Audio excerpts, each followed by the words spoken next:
Aunque hemos escuchado muchas veces la frase de que cualquiera puede ser un monstruo oculto a simple vista, hoy hablaremos de uno de los casos que realmente dan sentido a esa idea.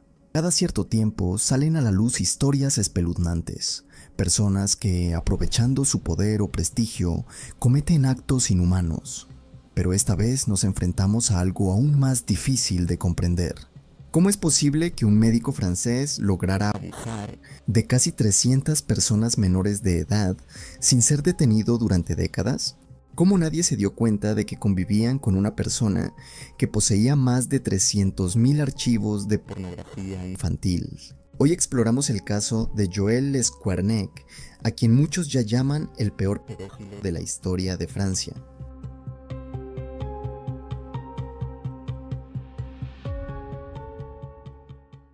Para entender esta historia, debemos remontarnos al año 1989.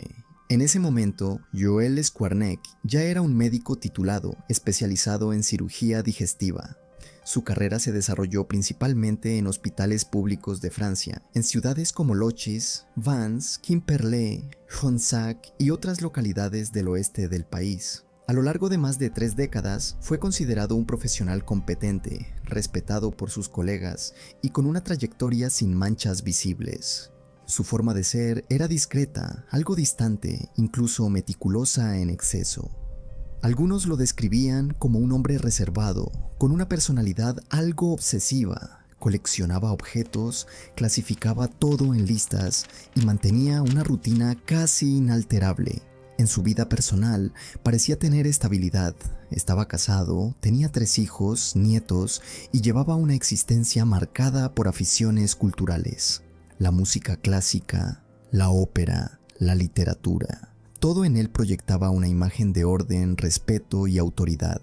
Como ocurre en muchos casos de figuras con perfiles psicopáticos o depredadores de largo recorrido, toda esa vida aparentemente normal no era más que una fachada. Una estrategia de camuflaje perfectamente construida para no despertar sospechas, para integrarse, para protegerse. Esa fachada escondía a otra vida, una que solo él conocía y que fue capaz de mantener en secreto durante años, incluso ante quienes compartían su entorno más íntimo.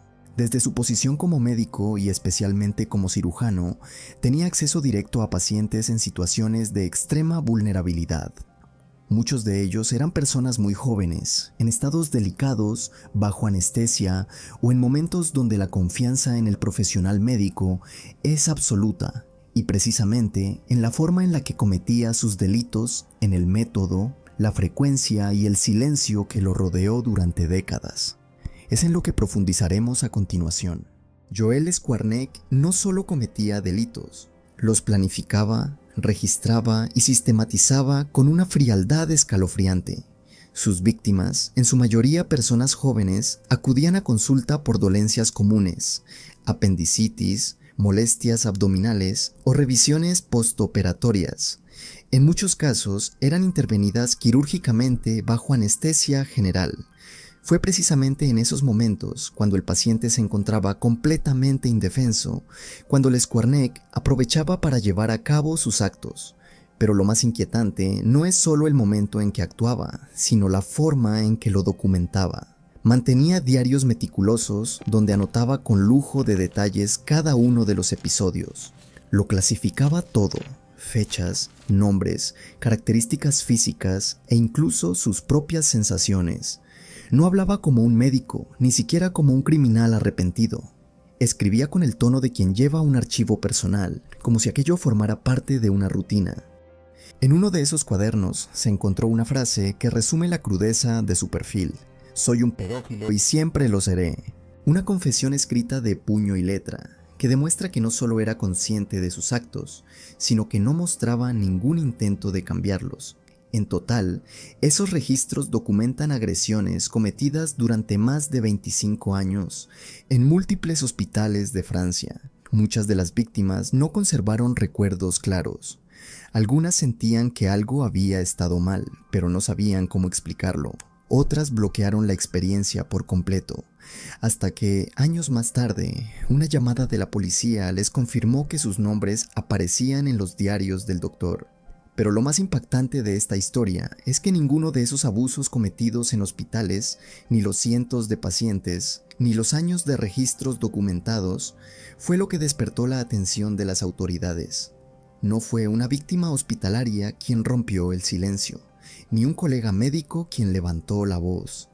Fue algo mucho más cotidiano, más inesperado, y a la vez profundamente simbólico. Todo comenzó con una niña de 6 años, su vecina. En 2017, una niña de 6 años, vecina de Joel Squarneck, le dijo a sus padres que el hombre del jardín de al lado se había bajado los pantalones y la había tocado por encima de la ropa, a través de la valla que separaba sus casas. Los padres, alarmados, acudieron inmediatamente a la policía. Lo que parecía un incidente puntual acabó siendo el punto de partida de una investigación que cambiaría todo. La policía decidió registrar el domicilio de Joel Squarneck. En ese momento, nadie imaginaba lo que estaban a punto de descubrir. Durante la inspección, los agentes encontraron dispositivos informáticos repletos de archivos digitales con contenido altamente sensible e ilegal. Las cantidades eran desorbitadas, más de 300,000 archivos entre fotos y vídeos, muchos de ellos organizados, clasificados y almacenados con un nivel de detalle que revelaba una doble vida cuidadosamente oculta. Pero lo que terminó por destapar la magnitud del caso no estaba en los discos duros, sino en una serie de cuadernos escritos a mano que el propio Squarneck guardaba en su casa como si fuesen un archivo personal. En ellos había anotaciones extremadamente precisas sobre actos cometidos durante más de 25 años. Las autoridades entendieron de inmediato que no estaban ante un caso aislado, ni ante un impulso ocasional. Lo que tenían entre manos era una trayectoria criminal extensa, sostenida y meticulosamente documentada. A partir de ese momento comenzó una investigación a gran escala. Los diarios fueron analizados minuciosamente y cruzados con los historiales clínicos de cientos de antiguos pacientes. Con esas pruebas en la mano, la justicia preparó un primer juicio centrado en las víctimas más claramente identificadas. El caso, que había empezado con la denuncia de una niña vecina, estaba a punto de sacar a la luz una de las mayores tragedias silenciadas del sistema médico francés. En diciembre del año 2020, Joel Squarneck se sentó por primera vez en el banquillo de los acusados. Aunque la investigación ya había revelado la existencia de cientos de posibles víctimas, este primer juicio se centró únicamente en 4 casos concretos, confirmados por evidencia directa e inmediata. La denuncia inicial, la de la niña vecina, fue uno de ellos. A ese caso se sumaron los de una paciente de apenas 4 años y 2 de sus propias sobrinas, hijas de su hermana. El proceso judicial fue breve, pero contundente. Las pruebas eran aplastantes, los testimonios desgarradores, y los cuadernos personales del acusado sirvieron como prueba irrefutable de los hechos. El tribunal lo declaró culpable y lo condenó a 15 años de prisión. Fue esa primera condena la que activó formalmente una segunda investigación, mucho más profunda y ambiciosa, destinada a esclarecer lo que ya se perfilaba como uno de los mayores escándalos de abusos sistemáticos en Francia. Los cuadernos, los archivos digitales y los historiales médicos fueron revisados a fondo durante los años siguientes. El objetivo, identificar caso por caso a cada una de las personas que aparecían mencionadas como víctimas. En paralelo, asociaciones de víctimas comenzaron a organizarse. Se abrió una línea directa para recoger testimonios, y el nombre del Squarneck comenzó a ocupar titulares en toda la prensa francesa. Lo que hasta entonces había sido el secreto enfermizo de un solo hombre, se estaba convirtiendo en un símbolo del silencio institucional y de los errores del sistema. La justicia preparaba ahora un juicio sin precedentes, con casi 300 víctimas y un historial que abarcaba más de 2 décadas. En enero de 2025, comenzó en Vannes, Bretaña, el juicio más grande por crímenes contra menores jamás celebrado en Francia. Joel Squarneck, de 74 años, fue juzgado por 299 casos de agresión, todos ellos documentados en sus propios diarios. Las cifras eran abrumadoras. Las víctimas eran tanto de género masculino como femenino, pero en su mayoría menores de edad.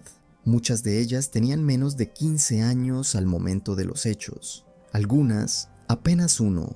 Durante 4 meses, el tribunal escuchó a decenas de víctimas que, en muchos casos, no recordaban con claridad lo ocurrido. Algunas solo sabían que algo estaba roto en su interior desde hacía años, y por fin podían ponerle nombre.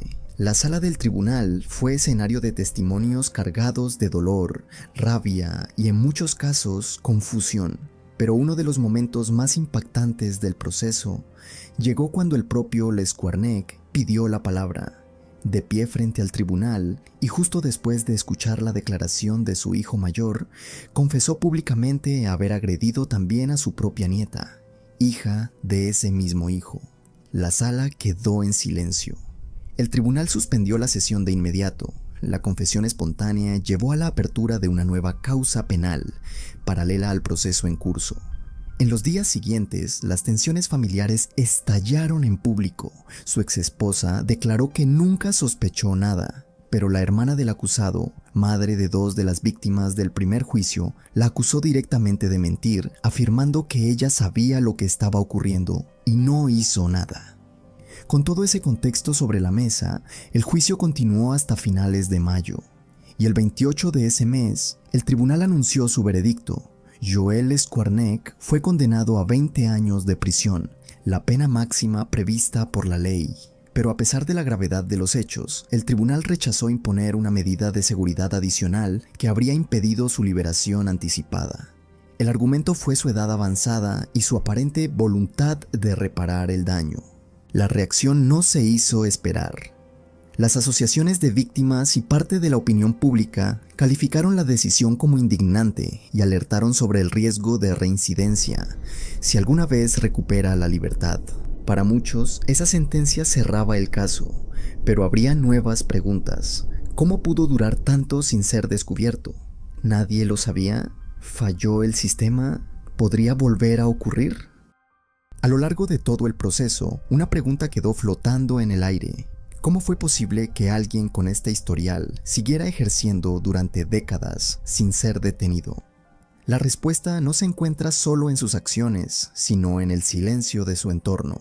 En el año 2005, Joel Lesquarnec fue condenado por posesión de material ilegal, tras una investigación iniciada por el FBI. Sin embargo, la sanción fue mínima: 4 meses de prisión condicional. No se le impuso seguimiento psicológico, no se le prohibió trabajar con menores. Un año después, en 2006, el psiquiatra Thierry Bonvalot, quien trabajaba con él en el hospital de Quimperlé, levantó sus propias sospechas. Bonvalot se sorprendió por la forma en que Lesquarnec hablaba de su profesión. Describía procedimientos quirúrgicos utilizando metáforas sexuales, con una naturalidad que resultaba perturbadora. En una conversación, el propio Lesquarnec admitió su condena por pornografía infantil. Fue entonces cuando Bonvalot comprendió que no estaba frente a un médico con un error del pasado, sino ante una persona peligrosa.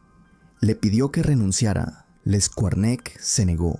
Bonvalot decidió entonces escribir a la Orden de Médicos, el organismo que regula la profesión médica en Francia. En su carta, cuestionaba la capacidad de su colega para mantener la calma y actuar con ética al tratar a pacientes jóvenes. La respuesta fue el silencio. No se abrió ningún procedimiento disciplinario, ninguna medida cautelar, ninguna alerta a los hospitales. Peor aún, Lesquarnec fue ascendido a jefe de cirugía, respaldado por directivos que lo describían como un profesional competente, respetado por el personal y bien valorado por las familias. Lo que vino después ya lo conocemos. En paralelo, crece también la duda sobre el papel que jugó su entorno más cercano, su exesposa, Marie-France Lesquarnec. Como vimos durante el juicio, siempre aseguró no haber sospechado nunca de nada. Sin embargo, su cuñada, hermana del acusado y madre de 2 víctimas, la acusó públicamente de haber encubierto los hechos durante años. Hasta hoy, no hay pruebas concluyentes que permitan afirmar que ella supiera lo que ocurría. Pero resulta difícil de imaginar que compañeros de trabajo detectaran señales preocupantes y que su propia esposa, tras décadas de convivencia, no hubiera notado absolutamente nada. Desde luego, verse salpicada por un caso de esta magnitud es algo que nadie desearía, y es comprensible que su testimonio busque desvincularse por completo. Aún así, estamos en el terreno de la especulación, y cada uno sacará sus propias conclusiones sobre lo que le parece más verosímil. Lo que sí es innegable es que durante más de 20 años, un hombre fue capaz de ocultar sus crímenes a plena luz del día, protegido por la autoridad que le confería su bata blanca, y por un sistema que eligió no mirar o mirar hacia otro lado. El caso de Joel Skwarnek no es solo la historia de un criminal que logró ocultarse durante décadas. Es también la historia de un sistema que falló en cada nivel posible. Hospitales que no actuaron, instituciones que ignoraron señales, colegas que sospecharon pero no fueron escuchados, y un entorno familiar que, como mínimo, no supo ver lo que tenía delante. No se trata de un simple monstruo aislado, se trata de lo que sucede cuando la autoridad, la reputación y el silencio se combinan para proteger al agresor en lugar de a las víctimas. Y ese es quizás el aspecto más perturbador de este caso, que pudo haber sido evitado, que se pudo haber detenido antes y que nadie lo hizo, porque si algo nos enseña esta historia es que los crímenes más atroces no siempre ocurren en la oscuridad. A veces suceden a plena luz del día, en lugares donde deberíamos sentirnos seguros. Un hospital, una consulta médica, una familia. Y lo que más me inquieta, personalmente, no es solo lo que este hombre hizo, sino la pregunta que deja flotando en el aire. ¿Alguna vez nos habremos cruzado con alguien como él sin siquiera saberlo? Si te ha gustado el video, no olvides dejar tu like, comentar qué opinas del caso y suscribirte al canal para no perderte los próximos contenidos. Tu apoyo hace posible que este proyecto continúe.